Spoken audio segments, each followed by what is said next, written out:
Good afternoon, church family, and welcome to Pastor's Update for August 4th, 2020.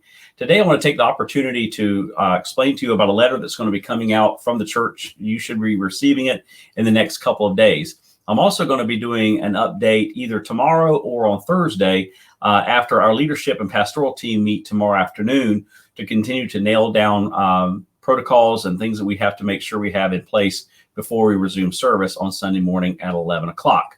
But we are excited about what's going to happen on Sunday morning as many of us as can will come back together.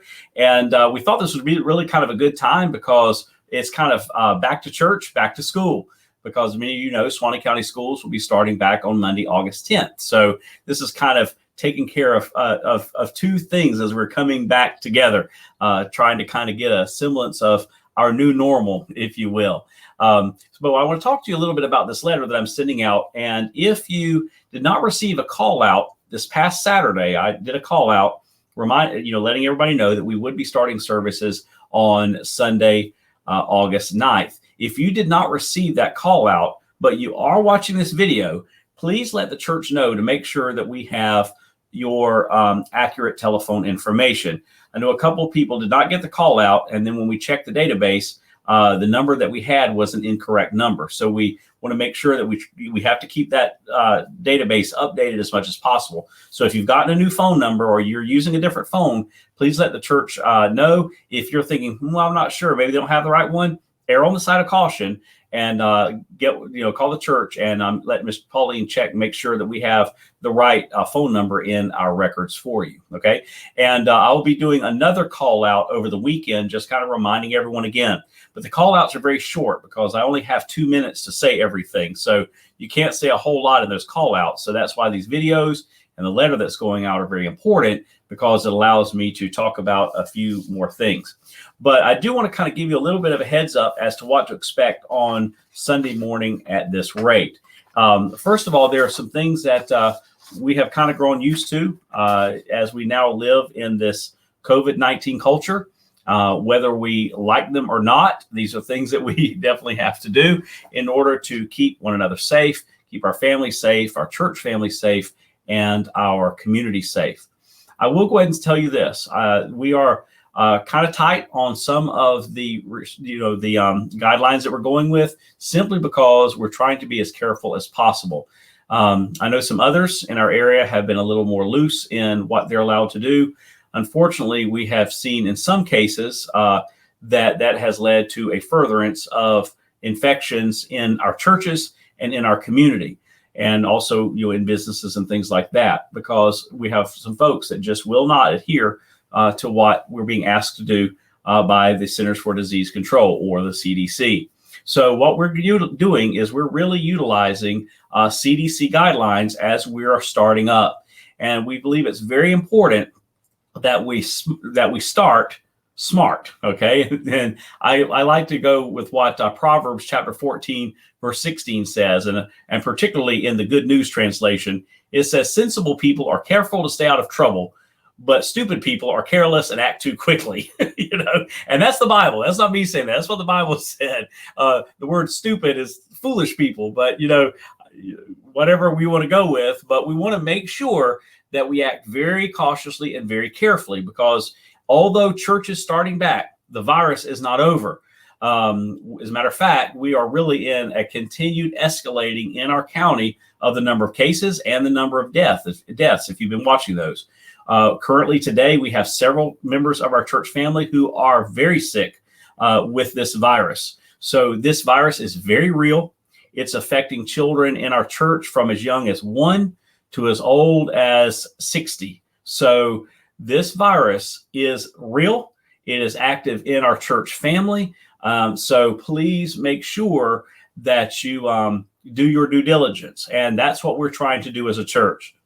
The reason for our delay, as though so far had been, is we were trying to find a disinfectant that we could effectively spray on our carpet and on our chairs in our sanctuary that would kill the COVID-19 virus. Fortunately, praise the Lord, we were able to secure that.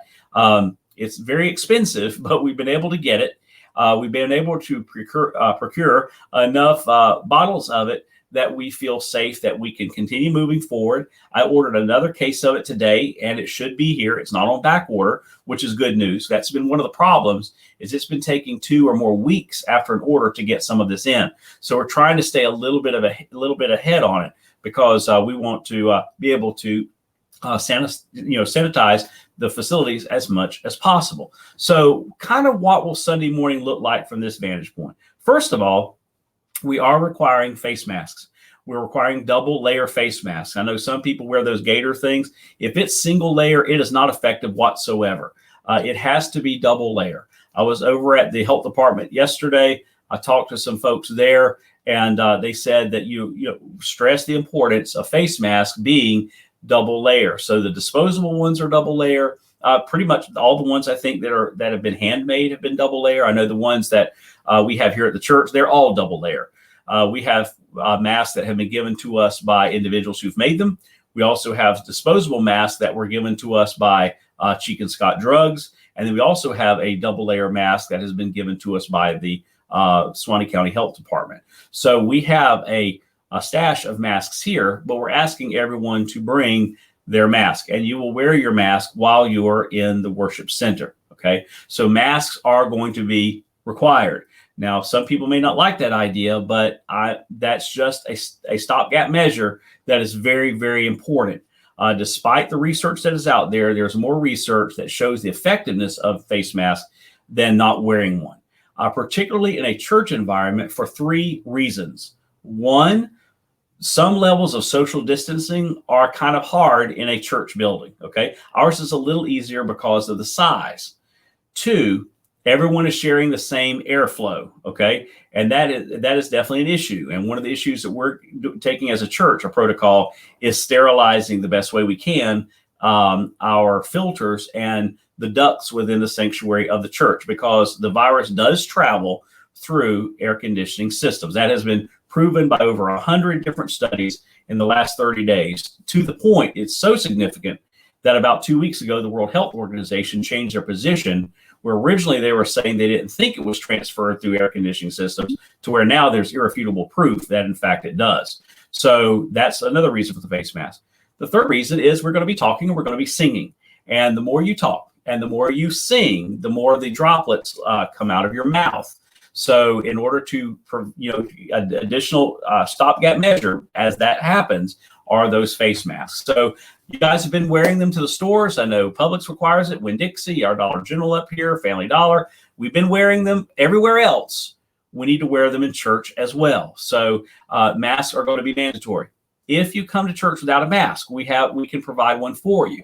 But we're only going to do that for one time, because we have a limited number of these. So we have to be very careful. Plus, we're reserving masks back for people who may visit the church, who may come to the church and not know that masks are mandatory. So we want to have masks available for them. That really kind of serves as an outreach, if you will. So we want to have masks available for them as well. So we're asking that you wear your mask, when you come into the building, while you're in the building. Once you leave the building, you can take your mask off, because we're asking you to take your masks home. Even if you're wearing a mask that the church has supplied you, you will take it home with you, because we don't want any kind of responsibility of disinfecting masks once somebody leaves the building. So first of all, face masks will be mandatory. The second thing is there will be hand sanitizer at the door. Everybody will be asked. One of our ushers will have a pump of hand sanitizer, and we'll put hand sanitizer in your hand, and you can sanitize your hands as you come into the sanctuary. With that being said, also, there will be no soap pumps in the bathrooms other than the touchless one.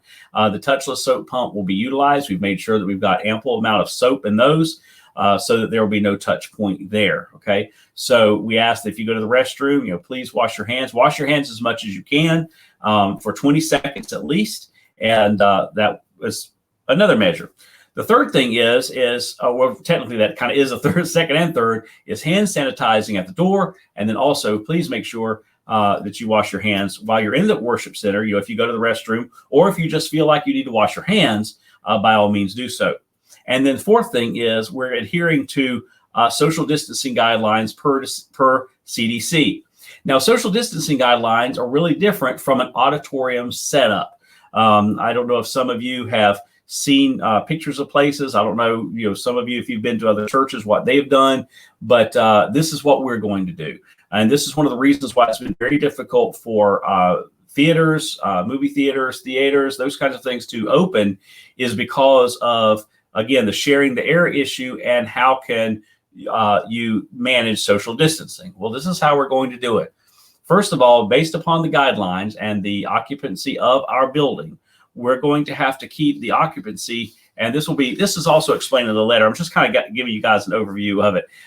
Will be at 60 people. Well, 60 people will be the occupancy. Now, how is that established?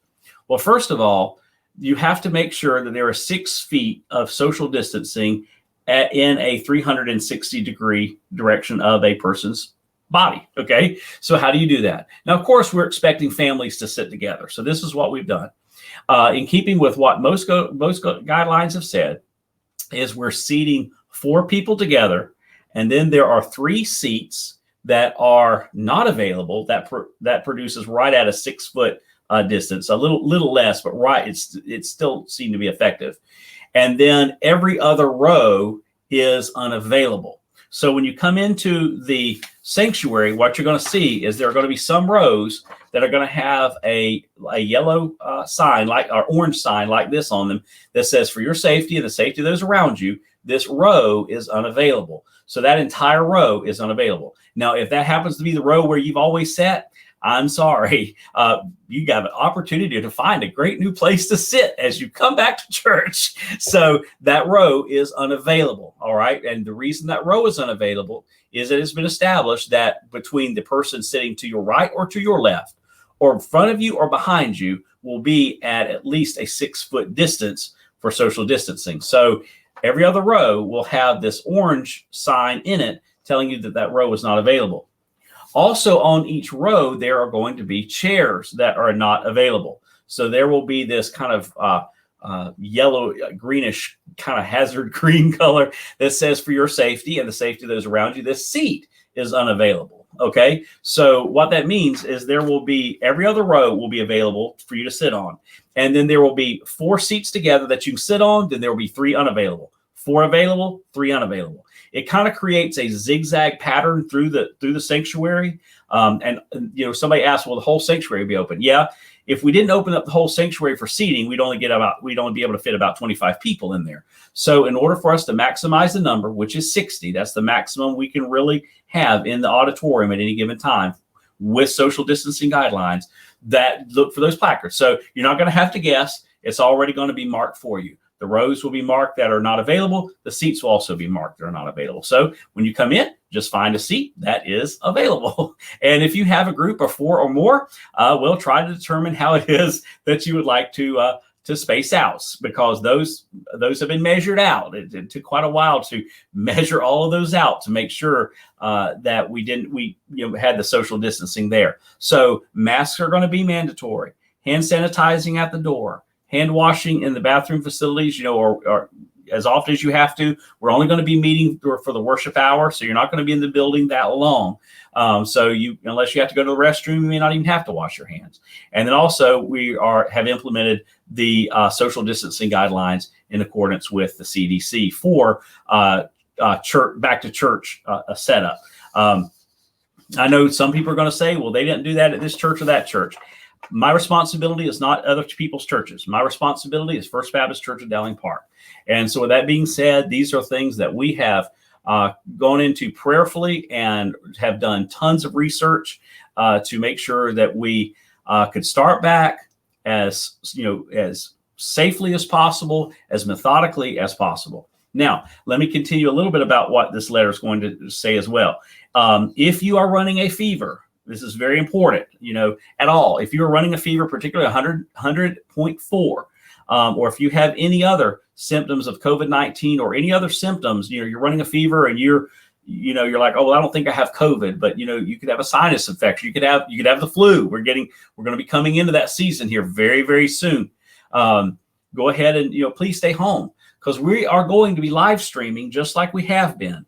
The Sunday morning worship hour will be live streamed on Facebook Live and YouTube, just like we've been doing. Okay. So if you can't be at church, that's fine. We have several that have already said, Pastor, I'd love to be there, but I just can't. I am not forcing anyone to come back. Okay. We're opening the church up for those who feel comfortable to come back to church. And, but if you don't, no harm, no foul. If you are particularly in that age group of 65 and older, or you have pre-existing conditions like heart conditions or breathing conditions already, I do not expect you to be here. And I will tell you, I won't expect you to be here. And I'd rather you not be here. And you've heard that from me. As much as I would love to see you, I would rather us be on the safe and cautious side. So if you're running a fever, please stay home and enjoy the service from home. And of course, the Wednesday night Bible study will continue to be streamed as well. And the Tuesday series I've been doing, on our founding fathers will also be available. So everything that we've been doing online will stay exactly the same, okay? Except there will now be more people in the auditorium. All right. Another thing is, as I said, we're having to keep the attendance at 60. We cannot have more than 60 people in the building. With that being said, we're asking you to do something very, very important. Each week, we're asking you to call the church office and let us know if you will be attending the service. That way we can have an idea of the head count. Because what we would have to do is if we get to the point that we're going to have more than 60, then we have to make necessary adjustments. Okay. So it allows us to do that. So we don't want to, we're going to have a kind of a number there that's like, okay, that gives us a little bit of overage for visitors to come in who are not going to know about, a lot of these things, gives us over visitors. But for our church family, that number is 60. So if you could please call the church office and let us know. I know I mentioned that in the call out, and some of you guys have already called the church office, and that is awesome. That way we can go ahead and start kind of getting an idea of what Sunday morning is going to look like. And that will have to happen every week. I know other churches have had to do that. They've done a registration online or different things like that. We simply say, just call the church. Just call the church. Either tell Miss Pauline or myself directly at the church, or call and leave it on the answering machine. And we're marking it down so that we keep our head count. Okay. The other thing is the fellowship hall and the back hallway area is going to be closed off. The less area we have people in, the less we have to disinfect, which is very important. Okay. So there's nothing going to be happening in the fellowship hall initially. So there's not going to be any reason for anybody to be in there. There's not going to be coffee back there. Guys, those days are gone. Those days are gone for a while. I hate to tell you, but they are. The fellowship hall is not going to be available, and the back hallway. So those bathrooms back there or any of the back hallway is also not going to be available. So with that being said, we're not going to have childcare for any service time. Okay, no childcare for any age will be provided. That's important because there are so many stringent guidelines to prevent exposure and to prevent infection from COVID-19. You hear a lot about, kids don't get it. Kids get it. We've got 2 in our church family that have it right now. Okay. Kids get it. Kids don't get it as bad. Well, I don't know, because one of them right now is running almost 104 fever. So it's pretty bad. They get it. They get it badly. Some kids have died from it. We've had several hundred die from it. The other thing is they are very, very efficient spreaders of this virus. So we're just kind of keeping everyone contained, everyone in one place. The least amount of exposure, the least amount we have to disinfect, the better. Okay. And, all this, as we continue to move forward, we can make necessary adjustments. But this is what it's going to look like on day one, on Sunday morning. So all hymn books, all devotions, all bulletins, have any pamphlets, all those have been removed from the church. That includes shawls, lap robes. All of those things have been removed. If you want to bring your own shawl or your own lap robe in, by all means do so. But just make sure you take it home with you, or it will be removed. Okay. So, and it kind of gets put into lost and found, and there it goes. So take it back home with you. All right. Anything you bring with you, we are asking that you will take back home. If you have a stool that you use or something, we ask that you bring it and that you take it back home. Okay. So no quarterly devotionals. Now, they are available, but they're available through the church office. So if you want to get one, just go, Miss Pauline, can I have the devotional, the open windows, the daily bread, the quarterly, the word of the day? We still are getting those. So make sure you get that. You can request that from Miss Pauline and she'll give it to you, but they will not be out on the table like they have been in the past. Okay. So anything that's tangible like that. The one thing that we are also, we still have our prayer cards, and I'm going to be asking Brother Morgan and Pastor Kevin and myself, we would have those prayer cards, and that if you would like us to fill out a prayer card for you, we can do that if you have a special prayer need, or you can always call the church office and ask for that special prayer need so that it can be put on a card and put on the prayer list at that time as well, which we will not be handing out prayer lists as well. And now that we'll be getting maybe some more current updates on the prayer list, we'll be looking at a more digital format, maybe through the Facebook announcements page of the church, not through the global Facebook page for the church, but the announcement, which is the closed group. We would put that prayer list would be going out in that way. So all common areas, chairs, doors, restrooms utilized during service times will be disinfected by what I've called our Germ Squad. Some churches have called them sanitation squads, bug busters. They're going to be our Germ Squad. And so once church is over, that group of people will come into the facility, and they will disinfect all the chairs, the carpeting. They will disinfect all the common areas, the door handles, the doorknobs, the bathroom facilities, fixtures, all of that will be disinfected at that time. Also, the vents, the ductwork will be disinfected as well. So I just wanted to kind of share you guys what it's going to be like. When we met that first Sunday in March, I want you to think about this with me for just a minute. We were part of something that is for the unforeseeable future changed when we kind of all got together, lumped in together and hugged and loved one another and shook hands. Those days right now are past us, but we still can share the joy of Jesus with each other, which reminds me, with social distancing, we're asking for no handshaking. There will be no handshaking by our greeters and no neck hugging. I know we're a hugging church, and that has been the hardest thing for me. Not so much now, but in the early days, in the first couple of weeks of all this, when I would be out and about, is not wanting to just run and hug somebody, because we're just huggers. I mean, that's our culture here, and but we just can't do that. Okay, so we're being diligent, as I said from day one, way back in March. I can't believe it's been that long ago, that we have to do our due diligence, because guys, realize we have one of the things that God is really, over the course of all this, has been really speaking to my heart. And sometimes maybe it kind of comes off as, our preacher's all overreactionary. He has the word responsibility has been the big thing. We have a social responsibility as a church. And when our government, whenever looking out for our best interests, are saying, do these things, so we should do that. That may include mask wearing, hand disinfecting, washing our hands, sanitizing, social distancing, all those things. That is part of our social responsibility. But there is also a moral responsibility. We should not want to jeopardize the health of our neighbor. I preached a message early on in all this, am I my brother's keeper? Absolutely, we are our brother's keeper. We have a moral responsibility.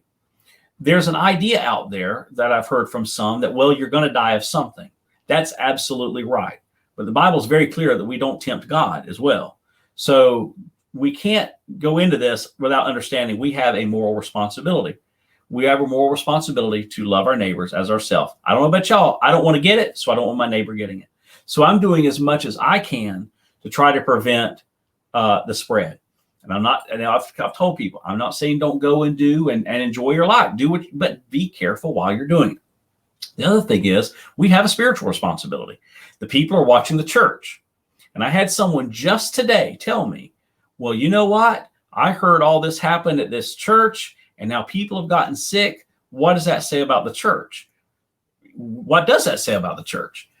If we are in the church and we are unaware of infection, that's one thing. But if we are cognizant that someone is sick with it, or if you're sick with it, and still fellowship in church and spread it, that is socially wrong, it's morally wrong, and it's spiritually wrong. So, I want to encourage you to understand that we have that responsibility socially, morally, and spiritually. Also, our spiritual responsibility in the midst of this is to keep sharing the gospel with people. And this is a great way to do it. I have shared Jesus with people since the beginning of this. People are asking questions. People are wondering if this is God's judgment. People are wondering, what do I think about how the church is handling this? These are questions that have opened up great conversations for spiritual conversation. And so that is part of our spiritual responsibility as well. So as your pastor, I'm trying to look at this from the mindset. I told you about the C's. We first started. How is our culture viewing this? Let's look at the coronavirus itself. What is it doing? What do we know about it? What should our church response be? And then what should our response to the community be? And I've also been working in conjunction with the Advent Christian Village, who is still on tight restriction. Y'all, I have not been with my mama since the second week of March. Now, y'all want to know how hard that's been? I wasn't able to spend Easter with her. I wasn't able to even spend Mother's Day with her. I get to pass by her, roll down my truck window, say, hey, she says, hey, and I drive off. That's the interaction I've had with my mom since the second week of March, because they have, the village is very careful and has to be. And I want them to be, because I've got an interest over there big time in our church family, but also in my family. My mom is over there. And so I've worked in conjunction with them as well as to what we would need to do to make sure village residents, if they come over, are there going to be things that you're going to have to do when you go back home? And those are still things that I'm trying to iron out with some of the leadership there at the village. Also, the bus will not be running. We will not be able to run the bus. Our bus goes to the village. We cannot take our bus into the village, number one. So that's pretty much it. Second thing is, we can't social distance on the bus. And the bus is another piece of landscape that we would have to sanitize and disinfect completely from stem to stern. So there will not be a bus service during this time as well. So any of our village residents that are planning to come to the church service will need make arrangements for transportation, or if you have your own transportation, you will need to utilize it to come to church. And if you can't, we're still going to be on Facebook and YouTube, so you'll be able to enjoy the services live anyway. So that really, I think that kind of summarizes my update. I don't know how much more I can have, but we're going to be nailing down just some of the further details of who's going to do what and when as I meet with the leadership team. Please continue to pray for us. These are not easy decisions, because you always find yourself thinking, you're not going to make a decision that's going to agree with everybody. But we just have to keep seeking the Lord, seeking his guidance and being prudent about it. And I go back to Proverbs 14:16. Sensible people are careful to stay out of trouble, but stupid people are careless and act too quickly.